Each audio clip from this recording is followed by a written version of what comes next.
Welcome dear rockets, कैसे हैं आप सभी। एक सफर के दौरान दो पैसेंजर्स के लगेजेस जो बिल्कुल एक जैसे दिखते हैं, उनकी अदला बदली हो जाती है। और इस छोटी सी अदला बदली से उन दोनों पैसेंजर्स की लाइफ में क्या फर्क होता है, यही तो आज की मूवी की कहानी है। तो चलिए बिना देरी के शुरू करते हैं। मूवी की शुरुआत एक छोटे टाउन के बस स्टॉप को दिखाते हुए होती है, जहाँ पर एक ब्लैक कलर की ट्रॉली बैग के साथ एक औरत खड़ी है। पास ही की मेडिकल शॉप में एक प्रेग्नेंट औरत कोई मेडिसिन खरीद रही होती है। यही है दोस्तों हमारी कहानी की हीरोइन, जिसका नाम है टेस। फार्मासिस्ट कहती है कि डॉक्टर ने लिखा है कि तुम्हारी मेडिकल कंडीशन के अनुसार तुम्हें हर 4 घंटे में एक बार ये टैबलेट खाना है। तुम जानती हो ना इसके बारे में। और तब टेस उसे दिखाती है कि उसने अलार्म सेट करके रखा हुआ है। असल में टेस के होने वाले शिशु के लिए उसका ये टैबलेट लेना बहुत जरूरी है, वरना बच्चे की जान को कोई खतरा हो सकता है। इसीलिए फार्मासिस्ट इस बात पे इतना जोर दे रही है। टेस भी टैबलेट्स को लेकर अपने ब्लैक कलर के ट्रॉली बैग में रखती है। यहीं पे मूवी का टाइटल बैग बैग्स डालकर होती है मूवी शुरू।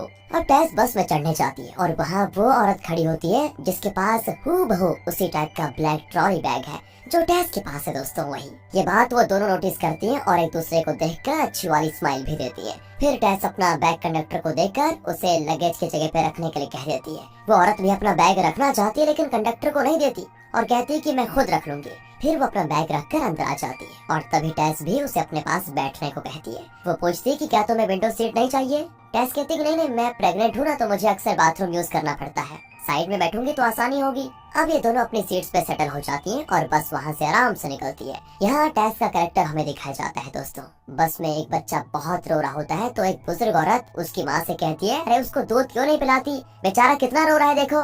वो भी कहती है कि वही ढूंढ रही हूँ, न जाने मैंने फीडिंग बॉटल कहाँ पर रख दिया है। बुजुर्ग कहती है कि आजकल की लड़कियां भी ना 9 महीने बच्चे को पेट में पालेंगी लेकिन पैदा होने के बाद उन्हें अपना दूध नहीं पिलाएंगी। क्या जमाना आ गया है। तब टेस कहती है कि वो उसका बच्चा है, उसकी देखभाल करना वो खुद जानती है। आप बीच में अपनी नाक घुसाकर अपना मुंह और दिमाग खराब क्यों कर रही है। इस तरह वो उस यंग औरत को सपोर्ट करके उस बुजुर्ग का मुंह बंद कर देती है। टेस दोस्तों एक इनोसेंट टाइप की कैरेक्टर है और हर किसी के साथ आराम से घुल मिल जाती है। वो अपने पास बैठी उस औरत से भी लगातार बातें करते जाती है। पूछती है, आपने ये ग्लव्स क्यों पहन के रखे हुए हैं। वो कहती है कि मुझे जर्मोफोबिया है, यानी कीटाणु वगैरह से बहुत डरती हूँ मैं, कहीं इन्फेक्शन ना हो जाए इसीलिए पहन के रखे हुए हैं। अब इस बात को टेस पकड़ लेती है और चबर चबर करके उसका सर खाती है कि हाँ, मेरी शादी में मैंने ऐसे ही ग्लव्स पहने हुए थे लेकिन कपड़े के बने हुए थे।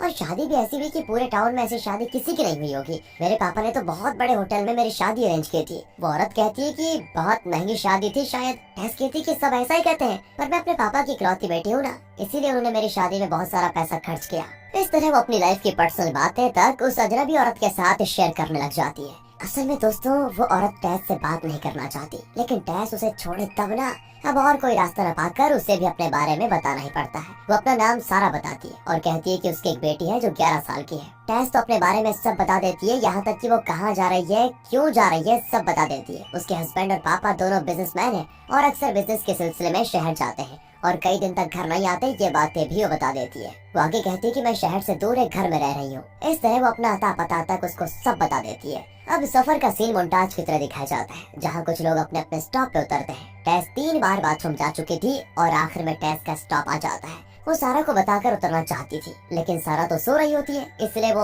उसको जगाना नहीं चाहती। वो कंडक्टर से कहती है कि भाई साहब, जब इनका स्टॉप आ जाए ना तो प्लीज इनको जगा दीजिएगा। ये कहकर वो लगेज में से अपना ब्लैक बैग लेकर चली जाती है। घर के बाहर एक झूला होता है जिसमें आराम से बैठकर वो अपने पति को वीडियो कॉल करती है। टेस उसे बताना चाहती है कि मैं घर सेफ पहुंच चुकी हूँ, लेकिन वो है कि टेस को अपनी बात पूरी करने ही नहीं देता और कहता है कि मैंने तुम्हारे पापा से अपने बिजनेस के लिए जो रकम मांगी थी ना, उसके बारे में प्लीज उनको याद दिला देना। टेस का चेहरा एकदम से मुरझा जाता है और कहती है कि अरे मैं ऑलरेडी बात कर चुकी हूँ, वो इन्वेस्ट करने को तैयार है। बस अपनी बात पूरी करके वो कहता है कि ठीक है मैं बाद में कॉल करूंगा, थोड़ा बिजी हूँ अभी, कहकर वो कॉल कट कर देता है। टेस को तो बड़ा गुस्सा आता है कि सामने को मेरी इंपॉर्टेंस नहीं है क्या, मेरे साथ जरा भी वक्त नहीं बिताता, बताओ। फिर वो अपना फोन झूले में रखकर अपने बेडरूम में जाती है और अपने सूटकेस का जिप खोलने लगती है, जो हमें स्लो मोशन में दिखाया जाता है। वो दरअसल अपना टैबलेट निकालना चाहती है जो बैग में है और तभी बाहर कोई दरवाजे पे पीट रहा होता है। टेस तुरंत बैग को छोड़कर दरवाजे की ओर जाती है और यहाँ पर हमें बैग को क्लोज अप में दिखाया जाता है। उसमें से खून टपक रहा होता है दोस्तों।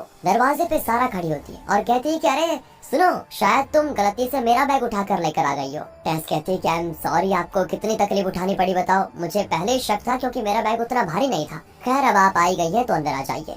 सारा कहती नहीं, मुझे अभी जाना होगा, तुम बस मुझे मेरा बैग दे दो। पर नहीं दोस्तों, टेस तो जिद करके उसको अंदर बुला लेती है और कहती है कि आपका बैग ऊपर है, मैं अभी लेकर आ जाती हूँ, पहले काम कीजिए, आप जरा जूस पी लीजिए। ये कहकर वो सारा को जूस ला कर देती है। सारा को अब यकीन हो गया है दोस्तों कि टेस ने अब तक वो बैग खोला ही नहीं है, इसीलिए इतनी नॉर्मल बिहेव कर रही है। और यही सोचकर सारा थोड़ा रिलैक्स हो जाती है और शांति से काम लेने का फैसला करती है। फिर टेस अपनी शादी की फोटोज वगैरह दिखाकर बताती है कि मेरी शादी में ये हुआ, वो हुआ, मेरे पिता ने मुझे ये गिफ्ट दिया, पति ने मेरे लिए ऐसा रिंग बनवाया, वगैरह वगैरह। ये सारी बातें सुनकर सारा स्माइल तो करती है, लेकिन उसके अंदर कोई दुख छुपा हुआ है, ऐसा हमें लगता है। तब टेस उसे पूछती है कि आप अपने बारे में बताइए ना, आपकी एक बेटी है ना, आपने कहा था, आपके पति क्या करते हैं वैसे? इस पर सारा की आंखें नम हो जाती है। असल में सारा की शादी नहीं हुई, लेकिन उसकी एक बेटी है जो 11 साल की है और उसे कैंसर है। ये सुनकर टेस को बहुत ही बुरा लगता है और वो सॉरी कहती है। टेस को लाइफ में जो कुछ मिला है वो सारा को नहीं मिला था, इसीलिए जब टेस अपनी शादी की फोटोज दिखाकर खुश हो रही थी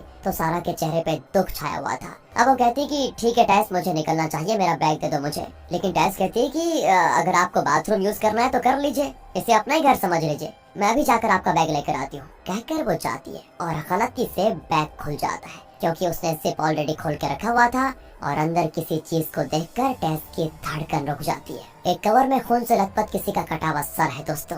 चेहरा ठीक से देखता नहीं टेस को, इतनी देर जो बड़े बड़े बातें कर रही थी, अचानक उसकी खामोशी सारा को शक करने पे मजबूर कर देती है और वो आ जाती है ऊपर। पर टेस भी उसकी आहट को सुनकर जिप बंद करके एकदम नॉर्मल होकर उसका बैग देने की सोचती है, लेकिन इतने में सारा उसके पीछे खड़ी दिखती है। अब तक टेस सारा को जाने नहीं दे रही थी दोस्तों, लेकिन अब वो कहती है कि अरे आपको देर हो रही होगी, ये लीजिए आपका बैग, आप जाइए। अब सारा का शक यकीन में बदलने लगता है और उसे एहसास हो जाता है कि टेस ने बैग खोलकर अंदर वो कटा हुआ सर देख लिया है। और अब वो जाने के बजाय यहाँ वहाँ की बातें करके उस घर में रुक जाती है। टेस बहुत कोशिश करती है उसे घर से निकालने की और आखिर में कह देती है कि अब आप जाइए प्लीज, मुझे अपनी मेडिसिन भी लेनी है। सारा कहती है कि टेस मकाथे, तुम्हें मेडिसिन तो लेने ही पड़ेंगे। अब टेस चौंक जाती है कि इसे मेरा पूरा नाम कैसे पता चला। सारा कहती है कि इतने शॉक रिएक्शन मत दो यार, मैंने अपना बैग समझकर तुम्हारा बैग खोलकर देखा तो उसमें तुम्हारा मेडिसिन था और उस पर तुम्हारा पूरा नाम भी है। टेस कहती है कि थैंक्स, अब आप जाइए। सारा भी निकल जाती है दोस्तों। उसके जाते ही टेस दरवाजा बंद करके तुरंत अपना फोन ढूंढती है ताकि पुलिस को कॉल कर पाए, और तभी क्लास पर कोई नॉक करता है। टेस देखती है कि बाहर सारा खड़ी है और उसके हाथ में टेस का फोन है। वो कहती है कि लगता है तुम अपना फोन बाहर भूल गई थी, आओ आकर ले लो। टेस डर के मारे कांपने लगती है और कहती है कि एक काम करो, उसे बाहर ही रख दो, मैं बाद में ले लूंगी। पर सारा तो फोन को पैरों तले कुचलकर उसे कहीं पटक देती है और यहाँ पर पता चलता है कि सारा को अब यकीन हो चुका है कि टेस ने बैग खोलकर देख लिया था। अब सारा का एटीट्यूड एकदम से बदल जाता है दोस्तों और वो कहती है कि अरे टेस मेरी जान, जरा बाहर तो आओ, तुमसे जरा बात करनी है मुझे। घबराहट के मारे टेस कहती है कि मेरे पति आ जाएंगे, तुम पूरी तरह फंस जाओगी, समझी। अब सारा हंसती है कि तुमने मुझे अपनी लाइफ की पूरी हिस्ट्री बता दी, याद है तुम्हारा पति कई दिनों तक घर नहीं आता, बिजनेस में बिजी रहता है वगैरह वगैरह, वो इतनी जल्दी तो आने वाला है नहीं, ये मैं ऑलरेडी जानती हूँ। टेस चिल्लाती है कि वो ना भी आएगा तो भी मैं घर से बाहर आऊंगी नहीं, मैं यहीं पर सेफ रहूंगी। सारा कहती है कि तुम तो रह लोगी, लेकिन तुम्हारा होने वाला बच्चा, उसे जिंदा रखना है तो तुम्हें ये टैबलेट तो खाना ही पड़ेगा ना। टेस को लगता है एक और शॉक, क्योंकि सारा ने बहुत पहले ही उसके बैग से ये टैबलेट्स निकाल कर रख लिए थे। टेस ने सारा को अपने मेडिकल कंडीशन के बारे में सब कुछ बता दिया था पहले कि उसे 4 घंटों में एक बार ये टैबलेट लेना ही होता है। अब बाहर जाने के अलावा टेस के पास और कोई चारा है ही नहीं दोस्तों, तो वो सेफ्टी के लिए एक पेन लेकर बाहर जाती है। बहुत डरी भी होती है। सारा कहती है कि ओहो, इस पेन से तुम मेरा कुछ बिगाड़ भी पाओगी क्या? पर टेस भी सिर उठाकर कहती है कि एक माँ अपने बच्चे के खातिर कुछ भी कर सकती है। सारा कहती है कि तुमने ठीक कहा, एक माँ अपने बच्चे को बचाने के लिए कुछ भी कर सकती है, लेकिन पहले बच्चा पैदा हो तब ना।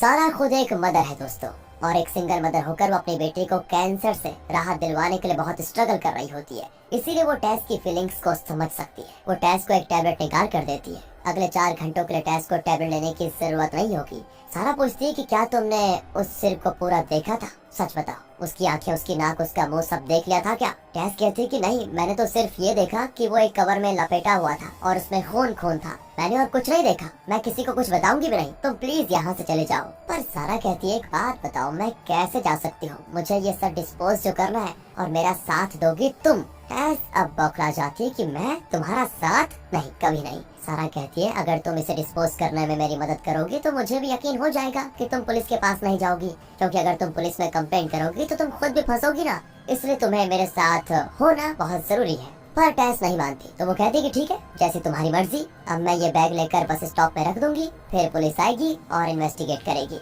इस बैग में सिर्फ और सिर्फ तुम्हारे फिंगरप्रिंट्स मिलेंगे, क्योंकि मैंने तो ग्लव्स पहन के रखे हुए हैं, ये देखो। अब टेस रियलाइज करती है कि सारा ने तो शुरू से ही ग्लव्स पहने हुए थे। टेस ने इस बैग को बस से उतारा था और घर लाकर उसका जिप भी खोला था। मतलब पुलिस को पूरा शक टेस पर ही जाएगा और साबित भी हो सकता है कि टेस ने ही कत्ल किया। अगर पुलिस का स्निफर डॉग भी आया तो वो सीधा टेस के घर पर आकर ही रुकेगा। इस तरह टेस पूरी तरह ट्रैप हो चुकी है। सारा गूगल मैप्स में सर्च करती है और टेस के घर के पास एक पुरानी केमिकल फैक्ट्री का पता लगाती है, तो वो उस सर को वहाँ डिस्पोज करने के लिए टेस को भी लेकर जाती है। टेस एकदम से रोने लगती है कि ये क्या हो गया एकदम से। सारा कहती है कि रोने से क्या होगा, क्या तुम जानना नहीं चाहती कि वो सर किसका है? टेस कहती कि नहीं, मुझे जानना ही नहीं है। पर सारा कहती है तुम्हें जानना होगा, क्योंकि मैंने यूं ही किसी को नहीं मार डाला।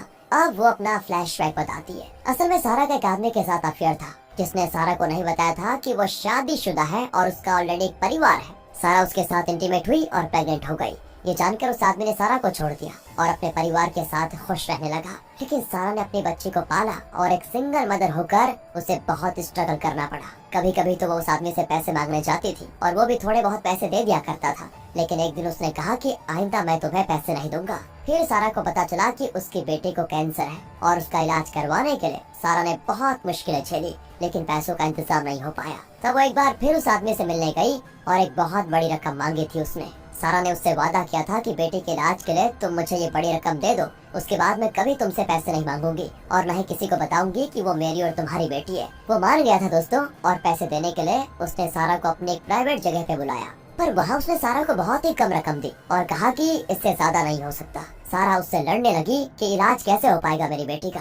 अब देखो, मैं कल ही तुम्हारे ऑफिस आऊंगी और सबके सामने तुम्हारी पोल खोल दूंगी। तो इस पर वो आदमी गन निकाल लेता है और सारा को शूट करने वाला होता है, पर वो बचकर भाग जाती है। लेकिन वो सारा को पकड़ लेता है और चाकू से उसका गला काटने लगता है। तभी दोस्तों सारा को बहुत गुस्सा आता है और उसे अपनी बेटी की फिक्र होती है कि अगर मैं मर गई तो मेरी बेटी का क्या होगा। गुस्से में सारा उसके हाथ से चाकू छीनकर लगातार उसके गले पे वार करके उसका सिर ही धड़ से अलग कर देती है। और अब प्रेजेंट में ये सब सुनकर टेस गुस्से में चिल्लाती है कि तुमने सेल्फ डिफेंस के लिए उसका सर काट दिया। सारा कहती है कि पहले जो उसका गला काटा था वो सेल्फ डिफेंस था, उसके बाद जो मैंने उसका सर धड़ से अलग किया वो तो मेरा गुस्सा था। उस आदमी ने मेरी जिंदगी बर्बाद कर दी थी और अब मेरी बेटी की जिंदगी भी बर्बाद करने का वही जिम्मेदार है। उसी आक्रोश में मैंने उसके 2 टुकड़े कर दिए। इस तरह दोस्तों वो अपने दिल की बात बता देती है। कहती है तुम्हारी तरह पुलिस भी मेरा यकीन नहीं करेगी कि मैंने सेल्फ डिफेंस में ऐसा किया था, इसीलिए मैंने एक प्लान बनाया। उस आदमी के फोन पर उसके परिवार वाले कॉल करते जा रहे थे, मैसेज भी आते जा रहे थे। मैंने वहीं पे उसके धड़ को दफना दिया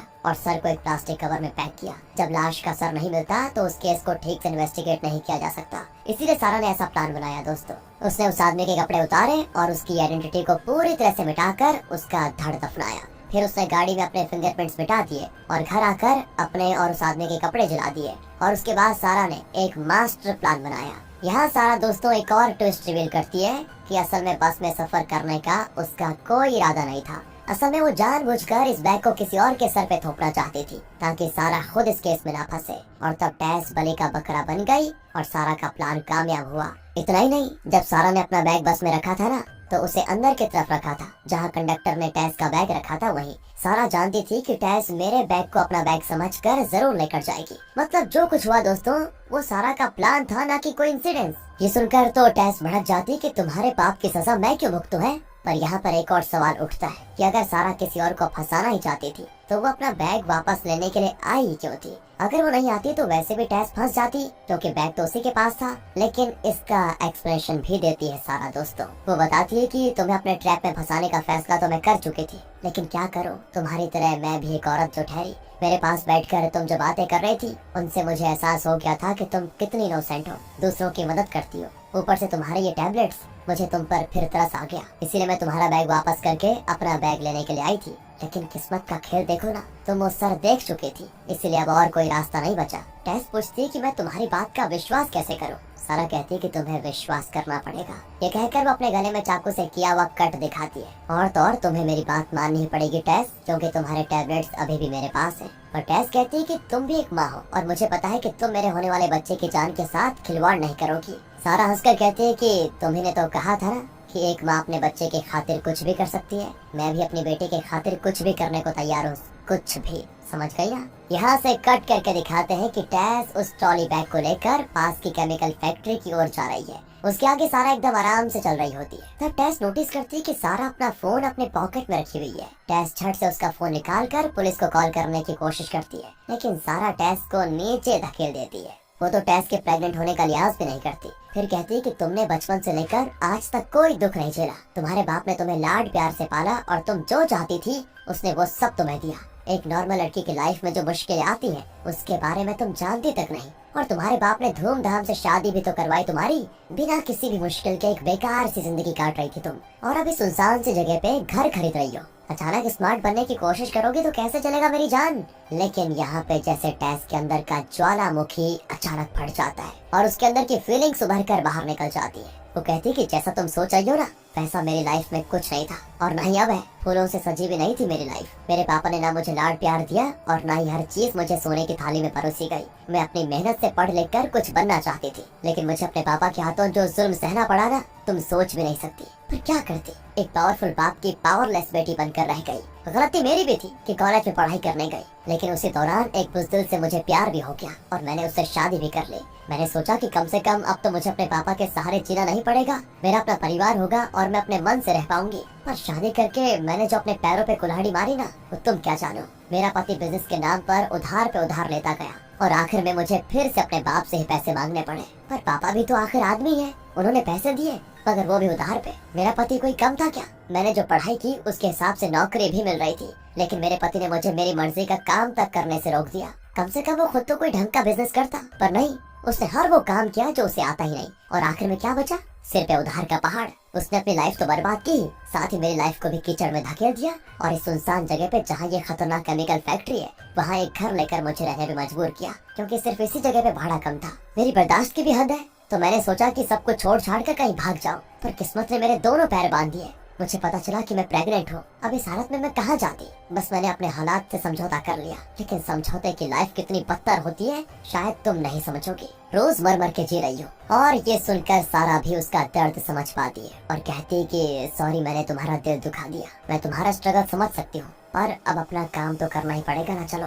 दोनों उस पुरानी केमिकल फैक्ट्री में जाती है और उस जगह को देखकर साफ पता चलता है कि केमिकल वेस्ट ने उस जगह को बर्बाद करके रखा हुआ है। वहाँ सारा टेस को धमकाती है और उसी के हाथों उस सर को एक केमिकल पिट में डालने पे मजबूर करती है। साथ ही उस सूटकेस को भी अंदर डाल देती है और सारे एविडेंस को मिटाकर दोनों आती हैं घर। अब सारा का काम तो हो चुका, लेकिन फिर भी वो जाने का नाम नहीं लेती, तो टेस उस पर चिल्लाने लगती है। सारा कहती है कि रुको यार, दोनों ने मिलकर इतना बड़ा कांड किया है तो थोड़ा बहुत सेलिब्रेशन तो बनता ही है, चलो केक काटते हैं। कहकर वो जबरदस्ती टेस को एक रेस्टोरेंट में ले जाकर केक भी ऑर्डर कर देती है। तब सारा कहती है कि हजारों सालों से औरतें मर्दों के हाथों जुल्म सह रही है, लेकिन ये कोई पुराना जमाना तो है नहीं मेरी जान। तुम चाहती तो अपने पति को छोड़ भी तो सकती थी। क्या अपने बच्चे को अकेला पालने की काबिलियत तुम में है नहीं? एक बार कोशिश तो करती, तब तुम्हें मेरी मुश्किलें समझ में आती। इस तरह वो बातें कर रही होती है कि टेस तभी नोटिस करती है कि उस रेस्टोरेंट में 2 पुलिस ऑफिसर्स एंटर कर रहे हैं। टेस उन पुलिस ऑफिसर्स को इन्फॉर्म करने का एक उपाय सोचती है। वो उठ जाती है और सारा से कहती है कि देखो, मुझे बाथरूम जाना है। सारा कहती है कि तुम्हें जाना है तो मैं भी चलती हूँ,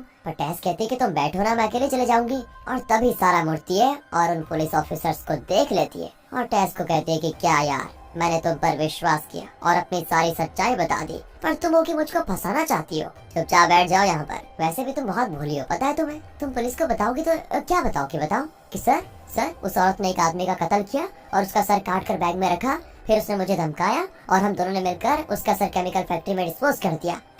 वो ठहरी पुलिस, पहले एविडेंस मांगेंगे। तुम्हारे पास कोई एविडेंस है क्या? हाँ, वो मुझसे पूछताछ करेंगे तो जान जाएंगे कि मैं एक सिंगल मदर हूँ और मेरी बेटी एक कैंसर पेशेंट। मैं लाइफ में बहुत स्ट्रगल करके उसका इलाज कर रही हूँ। और फिर वो तुम्हारी लाइफ को टटोलेंगे। तुम उन्हें क्या बताओगी कि कॉलेज के दिनों में मेरी दिमागी हालत जरा खराब हो गई थी सर, और मैंने अपना हाथ काट लिया था और मुझे कई दिनों तक हॉस्पिटल में रखा गया था। ये सब बता पाओगी क्या? टेस सब बौखला जाती है कि मेरे पास्ट की बातें सारा कैसे जान पाई। सारा कहती है कि इतनी शौक क्यों होती हो? ये टैबलेट्स तुम्हारी पूरी हिस्ट्री मुझे बता चुके हैं। मेरे पॉकेट में सिर्फ यही नहीं, एक गन भी है। अगर जरा भी होशियारी दिखाई तो मुझे ये गन यूज करना पड़ जाएगा। अगर तुम मेरी मदद नहीं करोगी तो मैं तो जेल जाऊंगी, और अगर मैं जेल चली गई तो मेरी बेटी जो कैंसर से पीड़ित है वो मर जाएगी। मेरे रहते भी वो मर सकती है अगर उसका इलाज ना किया जाए, लेकिन अगर मैं जेल गई तो वो जरूर मर जाएगी। अगर मेरी बच्ची मर जाएगी ना तो मैं चुप थोड़ी रहूंगी। तुम्हारे होने वाले बच्चे को क्या मैं जिंदा छोड़ूंगी उसके बाद? उसकी धमकी सुनकर टेस घबरा कर वहीं बैठ जाती है। फिर वो टेस को उसका टैबलेट देती है और फिर दोनों घर आ जाती है। एंड अब अगेन दोस्तों सारा इमोशनल हो जाती है और टेस को अपनी सिचुएशन समझाती है कि मुझे अपने बच्चे के लिए ये सब करना पड़ गया। साथ ही वो टेस से माफी मांगकर वहाँ से निकल जाती है। उसकी कहानी टेस को उस पर तरस खाने पे मजबूर कर देती है और वो भी रोने लगती है। लेकिन अब टेस किसी मुसीबत में न फंस जाए, इसीलिए वो अपने पापा को कॉल करने के लिए अपना फोन ढूंढ निकालती है। वो थोड़ा फटा होता है लेकिन खुशकिस्मती से काम कर रहा होता है। वो अपने पापा को कॉल लगाती है क्योंकि उसके पापा एक बड़े बिजनेसमैन हैं और कई नामी लॉयर्स को जानते हैं। पर उसके पापा कॉल नहीं उठाते और उनकी पीए कहती है कि तुम्हारे पापा आज ऑफिस नहीं आए, शायद किसी पर्सनल काम पे गए होंगे। टेस तुरंत माँ को कॉल करती है तो वो कहती है कि तुम्हारे पापा कल किसी काम से बाहर गए थे, अभी तक नहीं लौटे। टेस तो अपनी माँ को डांटती है कि अरे आपको उनकी जरा भी फिक्र नहीं है क्या? कल का गया आदमी आज नहीं लौटा और तुम आराम से बैठी हुई हो। माँ भी कहती है कि बेटा मैं तुम्हारे पापा को तुमसे ज्यादा जानती हूँ, समझी? और ये पहली बार थोड़ी ना है कि वो बिना कुछ कहे चले गए। अगर पूछूंगी तो कहेंगे कि मैं दुबई में था, कभी सिंगापुर में था, बिजनेस मीटिंग थी वगैरह वगैरह। अरे वो कहाँ जाते हैं, क्या करते हैं, आज तक मुझे कुछ बताया नहीं उन्होंने। शायद मेरी कोई अहमियत ही नहीं है उनके लिए। ये सब सुनकर अब अचानक टेस के दिमाग में एक फ्लैश दिखता है और उसका चेहरा पीला पड़ जाता है। उसने उस बैग में रखा हुआ सिर देखा था लेकिन वो खून से लथपथ एक कवर में रखा हुआ था और टेस ने उसका चेहरा ठीक से नहीं देखा। लेकिन अब एक सेकंड के लिए उसका सर चकराने लगता है और यहाँ पर दोस्तों बहुत बड़ा ट्विस्ट रिवील होता है क्योंकि वो सर किसी और का नहीं, टेस के पापा का था। यहाँ से सीधे सारा को दिखाते हैं जो टेस के पापा का फोन तोड़ देती है और उसके टुकड़ों को कचड़े में फेंक कर शहर छोड़कर चली जाती है। सारा को जिस आदमी ने धोखा दिया था वो टेस के पापा थे, जिन्होंने सारा से ये बात छुपाई थी कि वो शादीशुदा है और उसकी एक बेटी भी है टेस। वो सारा के साथ इंटीमेट हुआ लेकिन जब उसे पता चला कि सारा प्रेग्नेंट हो गई तो उसने सारा को छोड़ दिया। लेकिन कभी कभी उसे खर्चे के लिए पैसे दिया करता था, फिर उसने पैसे देना बंद कर दिया। तो सारा अपने बच्चे को पालने के लिए बहुत स्ट्रगल कर रही थी लेकिन उसने फैसला किया था कि वो उस आदमी से और पैसे नहीं लेगी और कोई काम करके अपनी बच्ची को पाल लेगी। कुछ साल बीत गए बढ़िया तरीके से, लेकिन जब उसे पता चला कि उसकी बेटी को कैंसर है और इलाज के लिए बहुत पैसे लगेंगे तो वो टेस के पापा से मदद मांगने के लिए गई क्योंकि आखिर वो बच्ची उसकी भी बेटी थी। एक स्टेम सेल ट्रीटमेंट के जरिए वो बच्ची जिंदा बच सकती थी। लेकिन टेस के पिता ने पैसे देने का लालच देकर उसे अपनी एक प्राइवेट जगह पे बुलाया। लेकिन वहाँ जाकर सारा को पता चला कि वो सारा को बहुत कम पैसे देकर सारा का मुंह बंद करवाना चाहता है। सारा उससे लड़ने लगी कि पैसों से कुछ नहीं हो सकता, इलाज के लिए बहुत बड़ी रकम की जरूरत है। लेकिन तब टेस के पिता ने कहा कि मैं पूरे पैसे दे दूंगा तो इसकी क्या गारंटी है कि तुम फिर मेरे घर या मेरे ऑफिस में आकर मुझे नहीं धमकाओगी, इसीलिए मैंने तुम्हारा फाइनल सेटलमेंट करने का फैसला कर लिया है। फाइनल सेटलमेंट यानी सारा को जान से मार डालना। इसीलिए उसने प्लान करके सारा को इस सुनसान जगह पे बुलाया था। वो सारा को शूट कर देना चाहता था लेकिन सारा को इतना आक्रोश था उस आदमी पर कि उसने खुद को बचाने के लिए उसे ही मार डाला। उसके बाद उसके मोबाइल पर उसकी वाइफ यानी टेस की माँ के कई मैसेजेस आने लगे कि सुनो, हमें अपनी बेटी को वापस उसके घर छोड़ना है, भूल गए क्या? हमेशा की तरह बिजनेस के बहाने कहाँ घूम रहे हो? प्लीज जल्दी वापस आ जाओ। और यहाँ पर सारा समझ गई कि यह आदमी ना तो एक अच्छा पति था और ना ही अपनी दोनों बेटियों के लिए एक अच्छा बाप था। इन मैसेजेस के द्वारा सारा को टेस के बारे में पता चला था कि वो इस आदमी की बेटी है। तब जाकर सारा ने पहली बार इंस्टाग्राम में टेस को देखा था और यहाँ पर पता चलता है कि अब तक सारा ने जो कहा कि उसका टेस से मिलना एक कोइंसिडेंस था वो सब झूठ था। असल में ये सब सारा का एक मास्टर प्लान था। इंस्टाग्राम पर उसने टेस का वो ब्लैक ट्रॉली बैग देखा और उसी जैसा एक बैग खरीदा। पर वो टेस से इस तरह का बदला क्यों लेना चाहती थी? यहाँ एक साइकोलॉजिकल कारण ये है कि टेस को लाइफ में जो कुछ भी मिला था वो सब सारा की बेटी को भी मिलना चाहिए था क्योंकि दोनों एक ही बाप की बेटियां हैं। लेकिन टेस की लाइफ परफेक्ट थी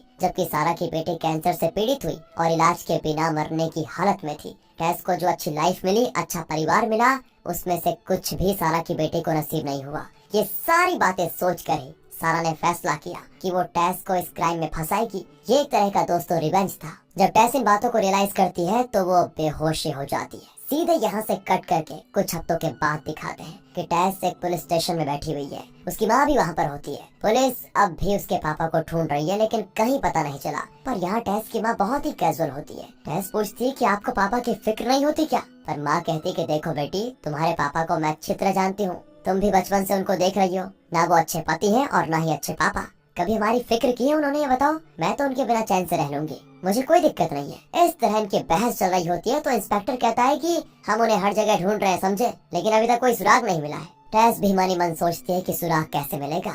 मैं खुद उनका सर केमिकल फैक्ट्री में डिस्पोज करके आ गई थी। मन में सोचती है दोस्तों वो। कुछ हफ्तों के बाद का सीन दिखाते हैं। टेस की लाइफ एकदम नॉर्मल चल रही होती है, लेकिन पापा के गायब होने से टेस के पति को उसका इन्वेस्टमेंट नहीं मिला था। वो कहता है कि तुम्हारे पापा तो नहीं मिले, कम से कम अपनी माँ से कुछ रोकड़ा दिलवा दो। लेकिन यहाँ पर टेस एक पक्का फैसला लेती है और कहती है आइंदा तुम्हें यहाँ आने की जरूरत नहीं पड़ेगी, क्योंकि मैं यहाँ नहीं रहूंगी, मैं अपने घर जा रही हूँ। और वो देखिए क्या कहता है, हाँ ये भी ठीक है, वहाँ तुम्हारी माँ तुम्हारी देखभाल कर लेगी, जाओ। टेस कहती है कि सुनो, मेरा वो मतलब नहीं था, मैं तुम्हें हमेशा हमेशा के लिए छोड़कर जा रही हूँ, डिवोर्स देना चाहती हूँ तुम्हें, और अब तुम्हें मेरी फिक्र करने की भी जरूरत नहीं है, मैं अकेली बच्चे को पाल लूंगी। मुझे अपने घर में जो प्यार नहीं मिला वो तुमसे एक्सपेक्ट कर रही थी, बताओ, लेकिन मुझे यहाँ भी वो नहीं मिला, ना ही तुम परिवार चलाने के काबिल हो, तो प्लीज मुझे अपने हाल पे छोड़ दो और तुम अपने तरीके से अपनी लाइफ जी लो। टेस के साथ जो कुछ भी हुआ उसने उसे और स्ट्रांग बना दिया था, उसे हिम्मत दी थी कि वो अपनी लाइफ को खुद डिसाइड करेगी, किसी और के भरोसे अब वो नहीं जाएगी। यहाँ से 4 साल के बाद का सीन दिखाते हैं, जब सारा एक पार्क में खड़ी अपनी बेटी को खेलते हुए देख रही है। तभी उसके पीछे खड़ी होती है टेस और पूछती है कैसी हो सारा। सारा मुड़कर देखती है और चौंक जाती है। अब वो पूरी तरह फंस चुकी है, क्योंकि यहाँ जरूर टेस पुलिस को लेकर आई होगी। टेस हंसकर कहती है कि डरो मत, मैं तुम्हें जेल भिजवाने नहीं आई हूँ, सोचा थोड़ा केक काट के सेलिब्रेट किया जाए। तभी सारा की बेटी वहाँ पर आती है और अभी वो थोड़ी बड़ी भी हो चुकी है। वो सारा से पूछती है कि माँ ये कौन है। टेस कहती है कि मैं तुम्हारी माँ की फ्रेंड हूँ, 4 साल के बाद मिल रही हूँ बेटा। रिश्ते में तो टेस और सारा की बेटी बहन है। सारा की बेटी चौंक जाती कि मम्मी की कोई फ्रेंड भी है क्या। टेस उसे केक देती है तो सारा उसे लेने से मना करती है। फिर टेस सारा की बेटी से कहती है वहाँ जो बच्चा खेल रहा है वो मेरा बेटा है, क्या तुम कुछ देर उसके साथ रहोगी, क्योंकि मुझे तुम्हारी माँ से कुछ जरूरी बात करनी है। ओके आंटी, ये कहकर वो चली जाती है। अब सारा के मन में एक ही सवाल होता है कि इतने साल के बाद भी टेस मुझे ढूंढती हुई यहाँ तक पहुँच गई, लेकिन पुलिस को लेकर नहीं आई, उसका इरादा क्या है। टेस बताती है कि तुम्हें ढूंढने में बड़ी मेहनत लगी मुझे, लेकिन फिर मैंने गैस किया कि तुमने जरूर मेरे पापा के ऑफिस में काम किया होगा और वहीं पे तुम दोनों एक दूसरे से मिले होंगे। लेकिन एक बात बताओ, मेरे पापा का सिर्फ तुम्हारे साथ ही नहीं, कई औरतों के साथ अफेयर था, उनमें से मैंने तुम्हारा ठीक ठीक पता लगा लिया। लेकिन मेरी माँ तो अभी भी यही सोच रही है कि मेरे पापा किसी फ्रेंच औरत के साथ फ्रांस में सेटल हो चुके हैं। मुझे लगा कि उनका झूठ मेरे सच से कई बेहतर है, क्योंकि उस झूठ के सारे कम से कम वो चैन से जी तो सकेंगी। इतने साल बाद तो पुलिस भी कंफर्म कर चुकी है कि पापा मर चुके होंगे। लेकिन मैं तुम्हें ढूंढकर इतनी दूर इसीलिए आई क्योंकि मैं जानना चाहती थी कि तुमने मुझे को क्यों सिलेक्ट किया। तब सारा बताती है कि मुझे लगा कि तुम्हारी लाइफ परफेक्ट है, तुम्हें लाइफ में सब कुछ मिला, जबकि मैं और मेरी बेटी हर दिन स्ट्रगल कर रही थी, इसलिए तुमसे मैं बदला लेना चाहती थी। पर तुमसे मिलकर मुझे एहसास हो गया कि तुम्हारी अपनी स्ट्रगल्स है और तुम्हारी लाइफ फूलों से भरी भी नहीं है। उस आदमी ने मुझे और मेरी बेटी को जितना दुख दिया उससे कई ज्यादा दुख उसने तुम्हें और तुम्हारी माँ को दिया था। टेस कहती है कि तुम ठीक कहती हो, मैं भले बड़े घर में पली पड़ी थी, लेकिन तुम्हारे और मेरे बीच कोई खास अंतर नहीं है। बचपन से मैंने अपने पापा की मार ही खाई है। कभी कभी तो मुझे लगता था कि गाल पर जो चांटा पड़ा था ना, उससे मेरे कान फटने वाले हैं। तुम्हारी बेटी तो किस्मत वाली है जो उसे उस आदमी की मार नहीं खानी पड़ी। रोज सुबह मेरी माँ अपने शरीर पर पड़े घाव पर मेकअप लगाकर कवर कर लेती थी। पापा उन्हें रोज मारते थे और जब मैं थोड़ी बड़ी हुई ना तो ये सब बर्दाश्त नहीं कर पाई और बोर्डिंग स्कूल चली गई। वहाँ तो डिप्रेशन के मारे मैं एक बार खुदकुशी करने वाली थी। तब भी मेरे पापा मुझे देखने आए और पता है उन्होंने क्या कहा कि ये सब करके तुम मेरी नाक कटवाने पे तुली हुई हो क्या। ऐसा था मेरा बाप। इन औरतों की कहानी, उनके दर्द, उनके स्ट्रगल्स को जानकर ऐसा लगता है कि इन पर इस कदर जुल्म डालने वाला उस आदमी को ऐसी मौत आनी थी। पर टेस यहाँ सिर्फ बातें करने नहीं आई थी। असल में पुलिस ये केस क्लोज कर चुकी है और रिपोर्ट भी कर चुकी है कि टेस के पापा मर चुके होंगे, इसीलिए उनका इंश्योरेंस अमाउंट टेस की माँ को मिला था। उन्होंने आधा हिस्सा अपने लिए रखा और आधा टेस को दे दिया। लेकिन टेस अपनी बहन यानी सारा की बेटी को अपने हिस्से का आधा हिस्सा देने आई है। टेस चाहती है कि लाइफ में जो सहूलियत उसे मिली है वो उसकी बहन यानी सारा की बेटी को भी मिले। वो सारा को एक चेक देती है जिसमें लगभग 13 करोड़ के आसपास का अमाउंट लिखा होता है। उसे देखकर सारा बहुत ज्यादा इमोशनल हो जाती है और रोती भी है। टेस कहती है कि तुमने तो कहा था कि जब कोई बड़ा काम किया जाए तो सेलिब्रेट करना बनता है, चलो आज केक काट कर सेलिब्रेट किया जाए। ये कहकर वो सारा को केक देती है और इसी सेलिब्रेशन के साथ ये मूवी यहाँ पर खत्म होती है। वेल दोस्तों, कैसी लगी आपको ये मूवी, इसके ट्विस्ट, इमोशंस, कहीं ना कहीं तो आप इस कहानी के साथ कनेक्ट कर पाए होंगे। कोशिश हमने पूरी की, बाकी कमेंट करके बता दीजिए। मिलते हैं आपसे अगली वीडियो में। ध्यान रखिएगा अपना। Finally thanks for watching.